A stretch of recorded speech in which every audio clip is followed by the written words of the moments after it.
Assalamualaikum warahmatullahi wabarakatuh. Selamat datang rekan-rekan mahasiswa yang saya banggakan dimanapun Anda berada.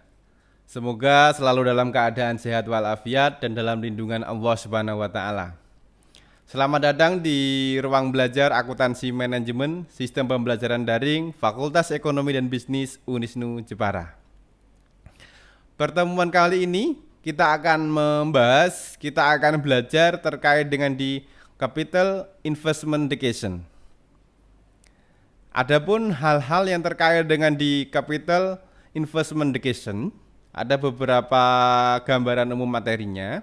Jadi yang pertama adalah terkait dengan di definisi keputusan investasi modal. Apa sih sebenarnya untuk keputusan investasi modal? Yang kedua adalah di metode untuk penilaian investasi modal, atau ada beberapa metode. Yang pertama terkait dengan di payback period, net present value (NPV), kemudian IRR, dan yang lainnya. Kemudian yang kelima yaitu terkait dengan kita akan mendiskusikan peran dan nilai post audit. Dan yang keenam adalah investasi modal pada perusahaan manufaktur pada saat ini. Apa sih relevansi kita untuk memahami terkait dengan di keputusan investasi modal atau Capital Investment Decision? Jadi sebagai kita seorang calon-calon pimpinan, terutama manajemen, jadi paling tidak pimpinan itu memiliki beberapa tugas yang bisa disingkat dengan EMAS. Yang pertama yaitu terkait dengan di edukator, kemudian manajerial, administrasi, and supervisi. Maka terkait dengan pengelolaan sebuah perusahaan, maka tidak lepas dari yang namanya sebuah manajerial, di mana harus merencanakan bagaimana mengelola sebuah perusahaan. Begitupun juga bagaimana sebuah perusahaan itu untuk memutuskan sebuah investasi. Apalagi saat ini berkembang banyak jenisnya untuk investasi. Lalu apa learning objektifnya atau capaian pembelajaran yang akan kita capai ya untuk pada topik Capital Investment Decision? Jadi after study this chapter you should be able to. Harapannya setelah Anda mempelajari dari materi ini, Anda bisa atau mampu. Yang pertama adalah explain which decision is as distinction, atau bagaimana Anda bisa menjelaskan ya, apa itu keputusan investasi modal ya, dan membedakan antara keputusan investasi modal dengan keputusan yang lain. Yang kedua, compute the accounting rate of return for proposed investment and explain the rules in capital investment decision. Atau Anda mampu menghitung payback period dan akuntansi atau tingkat pengembalian untuk investasi yang diusulkan atau investasi yang direncanakan. Yang ketiga, use net present value analysis for capital investment decision involving independent project. Atau Anda mampu menggunakan analisis nilai sekarang untuk keputusan investasi modal yang melibatkan proyek-proyek independen. Dan yang keempat, use the internal rate of return to assess the assessability of independent project. Bagaimana Anda menggunakan tingkat pengembalian internal atau IRR untuk menilai penerimaan proyek independen. Yang kelima, discuss the role and value of post audit. Bagaimana Anda bisa mendiskusikan peran dan nilai dari post audit. Dan yang terakhir, describe capital investment in the advanced manufacturing environment. Bagaimana Anda bisa menjelaskan investasi modal di lingkungan perusahaan manufaktur yang ada pada saat ini.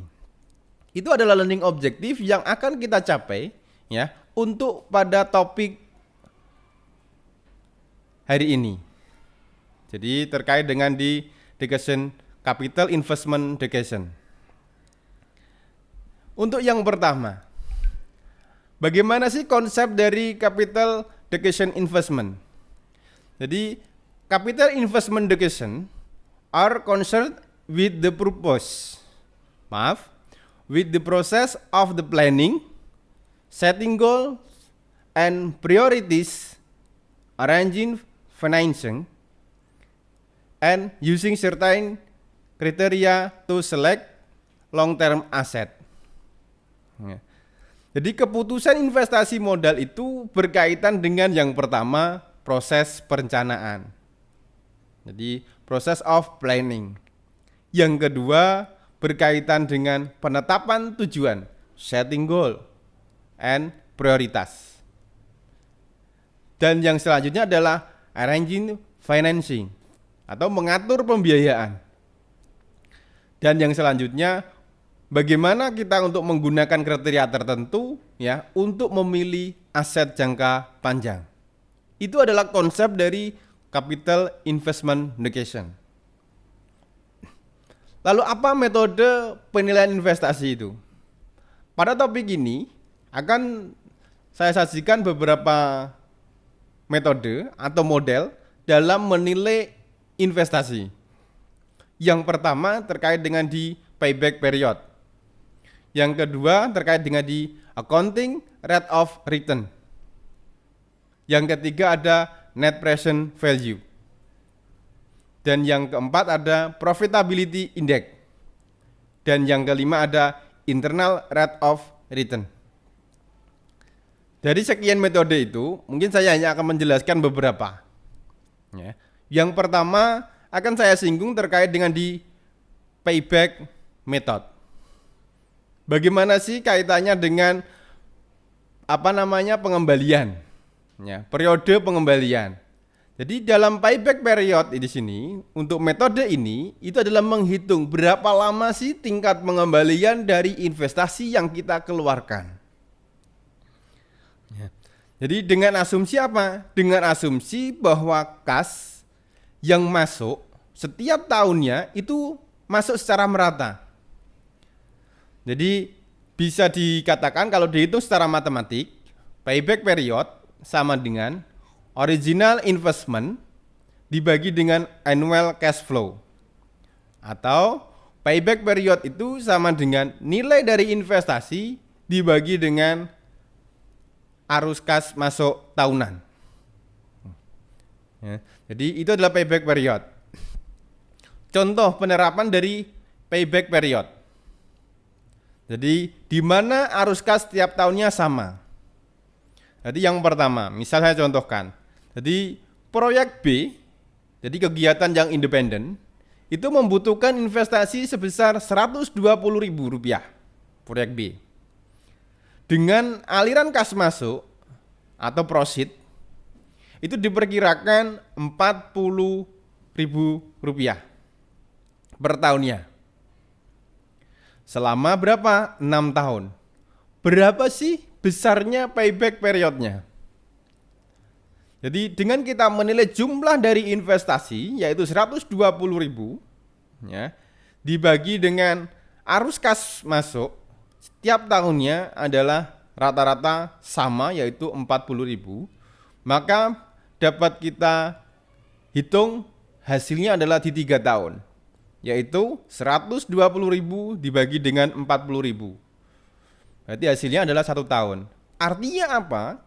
Dengan kita menginvestasikan modal sebesar 120.000 dan aliran kas setiap tahunnya adalah 40.000 selama 6 tahun, maka dalam waktu 3 tahun itu kita sudah kembali. Modal yang kita tanamkan, investasi yang kita tanamkan itu sudah balik. Itu konsep dari payback period. Jadi untuk metode payback period. Payback period itu sendiri memiliki defisiensi atau kekurangan. Defisiensi di dalam payback period itu yang pertama ignores the time value of money atau mengabaikan nilai waktu dari uang. Itu untuk di kelemahan atau defisiensi payback period. Jadi dia mengabaikan nilai dari waktu uang. Jadi uang itu kan semakin lama, dulu waktu saya masih kecil, mungkin kita mengenal dengan namanya uang 100 rupiah itu dapat es lilin. Es lilin.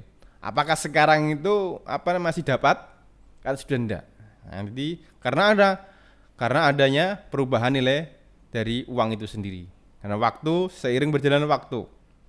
Kemudian yang kedua, ignores the performance of the investment beyond the payback period. Artinya di samping mengabaikan nilai waktu dari uang itu sendiri, metode payback period itu juga mengabaikan kriteria investasi di luar periode pengembaliannya. Maksudnya, jadi setelah pengembalian itu bagaimana untuk kaitannya dengan di investasi. Payback period, ya, jadi informasi yang dibutuhkan oleh manajer, the payback period provide information to manager that can be used as follow. Jadi periode pengembalian modal itu memberikan informasi kepada manajer yang bisa digunakan. Yang pertama, to help control the risk associated with the uncertainty of future cash flow. Number two, to help minimize the impact of an investment and avoid a liquidity problem. Number three, to help control the risk of absorption. Number four, to help control the effect of investment on performance measures. Artinya apa?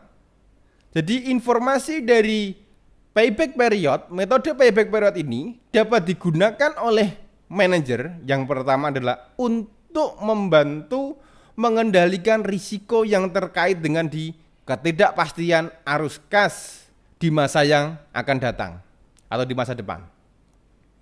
Itu. Yang kedua, itu berarti apa? Membantu meminimalkan dampak risk, ya, dampak investasi pada masalah likuiditas, terkait dengan di likuiditas. Yang selanjutnya adalah membantu mengontrol risiko keuangan. Dan yang selanjutnya, membantu mengontrol pengaruh investasi pada ukuran kinerja. To help control the effect of the investment on performance measures. Itu adalah terkait dengan di payback period. Yang kedua terkait dengan di accounting rate of return ARR, atau disingkat dengan di ARR. Jadi ARR itu sendiri, ya, itu merupakan rata-rata dari pemasukan, ya, atas investasi. Maka rumus ARR itu bisa dikatakan ARR sama dengan average income dibagi original investment or average investment. Jadi rata-rata masukan dibagi dengan di nilai investasi atau rata-rata investasi. Jadi di mana average income di sini? Average annual net cash flow less average depreciation. Jadi average income itu di sini itu merupakan arus kas bersih tahunan rata-rata yang sudah dikurangi dengan depresiasi rata-rata. Kemudian di original investment or average investment. Ini adalah berasal dari average investment, yaitu average investment itu merupakan I ditambah dengan S dibagi dengan 2. Di mana I di sini adalah investment, original investment, nilai dari investasi. Sedangkan S itu sendiri adalah salvage value atau nilai sisa. Nah, di mana kaitannya dengan di ARR di sini itu mengasumsikan bahwa investasi dikonsumsi secara seragam, dilaksanakan secara bersama. Assumption, the investment is uniformly consumed. Itu terkait dengan di ARR, accounting rate of return. Ada beberapa contoh yang kaitannya dengan di ARR. For example, suppose that some new equipment requires an initial outlay $80, $80.000, and promise total cash flow $120.000 over the next 5 years the life of the machine. What is the ARR? Berapa sih ARR-nya? Jadi bisa kita hitung, the average cash flow is $24.000, yaitu $120.000 dibagi dengan 5. And the average depreciation $16.000, yaitu $80.000 dibagi dengan 5.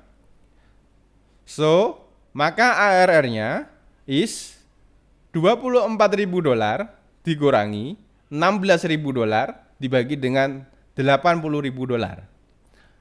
Sama dengan $8.000 dibagi dengan $80.000. Maka ARR-nya ketemunya adalah 10%. Itu adalah gambaran untuk penerapan di accounting rate of return. Masih ada beberapa banyak terkait dengan di model penilaian untuk di investasi modal. Jadi yang pertama ada payback period, kemudian accounting rate of return, dan net present value, kemudian ada profitability index dan IRR. Ya. Untuk PBP dan RRR sudah saya jelaskan. Yang untuk selanjutnya terkait dengan di net present value, kemudian ada profitability index and IRR, silakan Anda baca buku ya, terkait dengan di metode penilaian investasi yang menggambarkan terkait dengan di beberapa model penilaian investasi. Nanti setelah Anda baca ya, kemudian nanti kerjakan untuk soal latihan dalam rangka bagaimana Anda memutuskan untuk berinvestasi. Ya. Demikian untuk penjelasan dari saya terkait dengan di investment atau capital investment decision. Jadi semoga memberikan manfaat untuk kita semua dan memberikan gambaran bagi Anda dan juga saya. Dan saya akhiri, wassalamualaikum warahmatullahi wabarakatuh.